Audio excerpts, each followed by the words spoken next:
guys, and welcome to my channel. My name is Diana Romanowska and I am a certified family law specialist practicing family law in the Bay Area.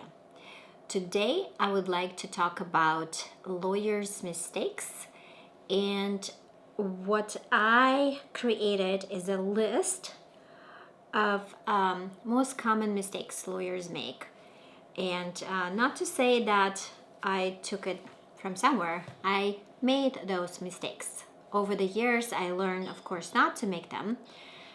And whoever is starting their law practice might benefit from this video. All right. First mistake. Do not overpromise. So, for example, if a client calls me and says, I need this stipulation in 2 hours, and I say yes, then I cannot do anything else in those 2 hours than to prepare the stipulation. So if there's another emergency, that's it. What I tend to do is to underpromise and overdeliver. So that would look like this.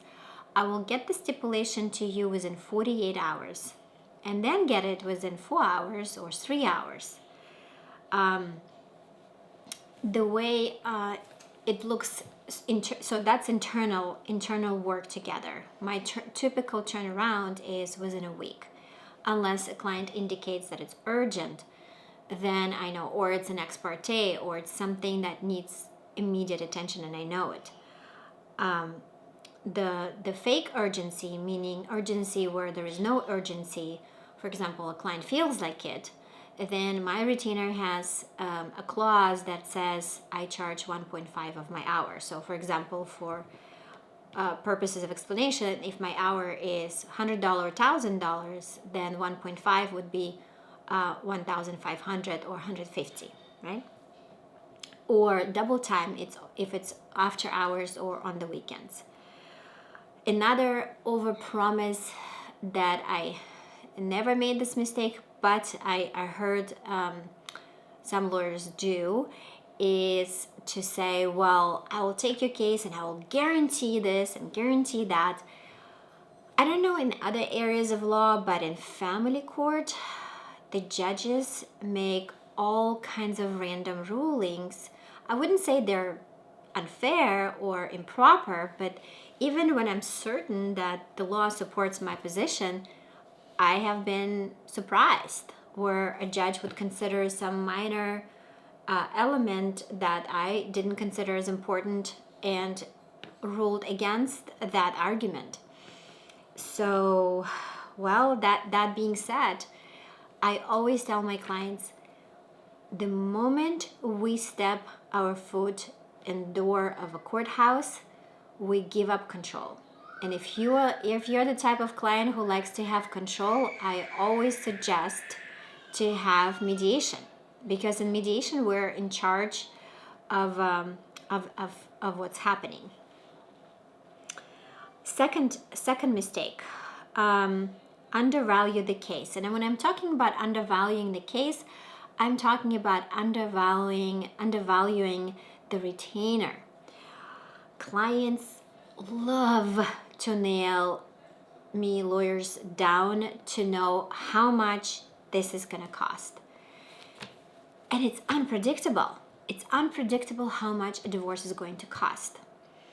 It's predictable when it's absolutely uncontested, when I'm a mediator and I know exactly, and still then they have so many questions and so many hours of talking. I mean, in most cases, a client expects something certain. For example, I want within 5 hours to resolve this issue, and as a lawyer, you know it's not possible. And so I did undervalue once. I used to have, I don't have it anymore. I used to have flat fee for premarital agreements. So review of prenup, and so what ended up happening in the retainer agreement, I would just say flat fee for preparing, negotiating, and signing retainer agreement. And then I had this client coming in who said that they're getting married within a month, And the case is pretty simple. Here's the facts. Here's already sort of prepared sketch of an agreement. And I didn't see disclosures. And then it turned out this case, they didn't get married. It was in a month. They got married. It was in 3 months. And I didn't put in an agreement that flat fee only in the case that you get married was in the months, and the total value of this case doesn't exceed 5 million or something like that. It turned out this case was multiple tens of thousands of million venture capital kind of situation, and a lot of contracts in between to read, to understand how it's all. I mean, I after that I stopped taking flat fee clients because it's unpredictable.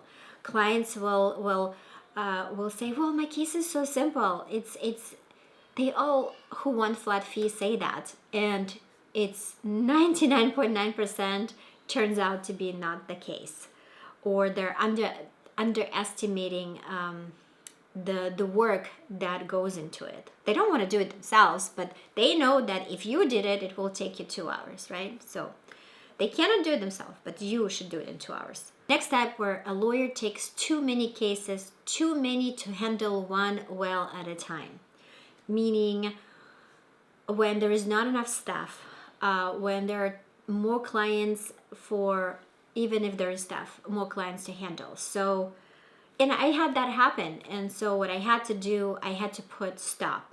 Meaning for the next months, I do not accept any more new clients because the staff didn't expand too fast, because it needed to be, I noticed that the quality of work started to suffer. And the moment I noticed, that stop had to come into place. Or hire new people. But again, hiring new people would mean teaching them, and it takes time. And I like to be able to take the time to read the case more in depth, and speaking to a client, and some clients need more help than others, holding hands, and all of that is impossible when everything is booked. And so when clients come from other lawyers, they say, well, my lawyers, the most common complaint was not responsive enough, didn't respond to my emails, phone calls for 2 weeks at a time. I would go nuts if my lawyer didn't respond within 1 business day.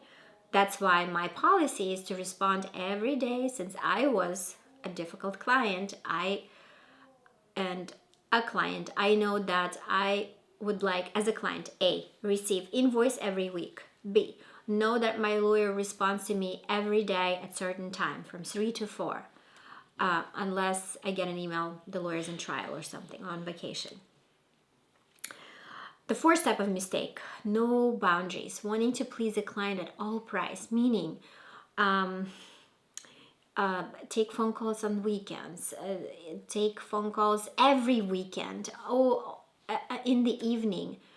I actually, since I started implementing that provision in my retainer agreement, that phone calls after 5 are at 1.5 of my hour, those calls subsided. I don't have those much. I mean, some things happen, but not so much anymore. I used to spend my weekends on the phone with clients and going out of the restaurant to take care of some, like stopping my personal life just to take care of a situation that could have been handled on Monday. And final, the most difficult and tricky, I don't even know if I can call it a mistake, but it's inability to say no to a client. Inability, so for example, if there is a case where I feel I want to help, but I'm a lawyer number 5, and a client is complaining about every single lawyer they had before me,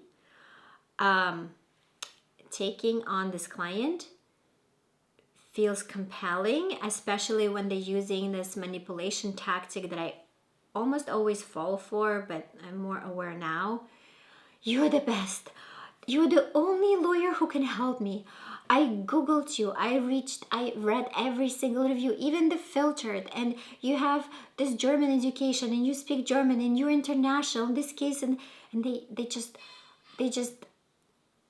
like a buzz to my ear, and then I melt and I say yes, and then 3 months later, because 5 lawyers before me told them what they didn't like to hear, and when I say it, they blame me for whatever happened up until now in their life. So those clients are the ones who are turning on you later, who are just first and then it's your fault. So be careful for those. Can say no to, let's say, I personally don't like to take too many custody and domestic violence restraining order cases because they're involving children, they're involving emotions, and they're draining, and they're toxic. They're very difficult for a lawyer to handle too many at the same time without burning out. So I only take 2 very difficult, demanding, high maintenance custody cases at a time, or 2 domestic violence restraining order at a time. So depending on, and then another thing I notice when I receive an email from a client and I'm like, oh, I don't want to open it. That's where I missed the flags in the first consultation to say no to that client.